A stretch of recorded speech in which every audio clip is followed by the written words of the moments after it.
ሰላም ተመልካቾች በዚህ ቪዲዮ እድሜ ሲጨምር ከ30 ዓመት ጀምሮ ጡንቻ ጥንካሬውን ያጣል ለምንድነው የሚለውን ምክንያትና ጡንቻን የሚጠግኑ ፍራፍሬዎችን እናያለን። አብራችሁን ቆዩ። እሺ ተመልካቾች ለዚህ ቻናል አዲስ ከሆናችሁ በዚህ ቻናል ስለ ጤናና ውበት ትምህርቶችን ታገኛላችሁ። ሰብስክራይብ በማድረግ ቪዲዮውን ጀምሩ። እሺ ተመልካቾች እንግዲህ አስተውላችሁ ከሆነ አብዛኛውን ሰዎች እድሜያቸው ሲገፋ በተለይ ከ30 ዓመት ጀምሮ እንደገና ከ45 ዓመት በላይ ሲሆን ሰውነታቸው በተለይ ጡንቻቸው በጣም ይቀንሳል፣ እንደገና ደግሞ ጥንካሬውንም ያጣል። ምክንያቶቹን እናያለን። ወደ መጨረሻ አካባቢ ደግሞ መፍትሄዎቹንም እናያለን። እንግዲህ በድጋሚ አብራችሁን ቆዩ። የጡንቻ መቀነስ በተለያዩ ምክንያቶች ይከሰታል። አብዛኛውን ግን ከእድሜ ጋር የተያያዘ ነው። ስለዚህ በእርጅና ወቅት የሚመጡ የጡንቻ መቀነስና አቅም ማጣት ምክንያቶች አንደኛ እና የመጀመሪያው እንግዲህ እድሜ ወይንም እርጅና ራሱ ነው። እርጅናን እንግዲህ ስናይ ቀስ በቀስ የጡንቻ መቀነስን ያመጣል። ይህም የሚጀምረው ከ30 ዓመት ጀምሮ ነው። እያለ እድሜያችን ከ45 ዓመት በላይ ሲሆን በደንብ ጡንቻ ይቀንሳል ማለት ነው። ይህም በሕክምና አጠራሩ ሳርኮፒኒያ ይባላል። ሁለተኛው የጡንቻ መቀነስ ምክንያት እንግዲህ የሆርሞኖች ለውጥ ነው። እንግዲህ እድሜ እየጨመረ ሲሄድ የሆርሞኖች መጠን ይቀንሳል።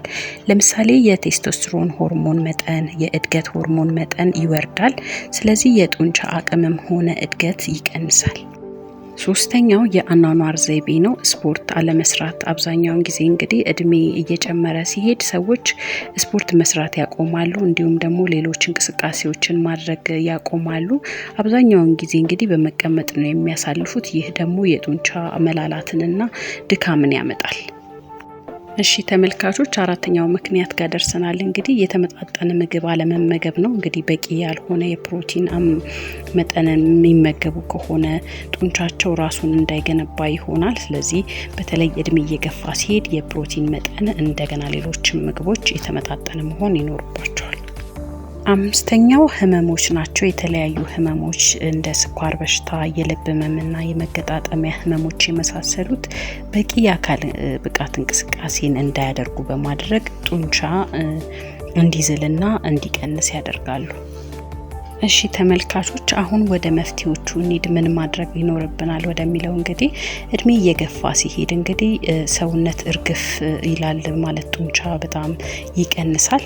ቋሚ የሆነ የአካል ብቃት እንቅስቃሴ ያስፈልጋል። በተለይ እንግዲህ ጡንቻን የሚገነቡ የስፖርት አይነቶችን መስራት ያስፈልጋል።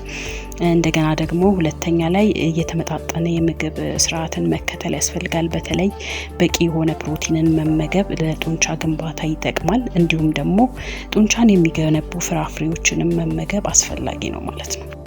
እንዴ ፍራፍሬዎች ጡንቻን ይገነባሉ እንዴ ብላችሁ ጥያቄ ልታነሱ ትችላላችሁ። አዎ ፍራፍሬዎች ጡንቻን ለመገንባት ያግዛሉ። ሌሎች ፕሮቲኖችን በተጨማሪ ፍራፍሬዎችንም ደግሞ ብንጠቀም ጡንቻችን እንዲገነባ ያደርጋል። ከነዚህም ፍራፍሬዎች እስቲ የተወሰኑትን ልንገራችሁ። አንደኛው እንግዲህ ሙዝ ነው። ሙዝ ከፍተኛ ፖታሲየም ይዘት አለው። ይህም ጡንቻን ስራውን በአግባቡ እንዲሰራ ያደርጋል። እንደገና ደግሞ የጡንቻ ህመም የሚኖር ከሆነ ያንንም ይከላከላል።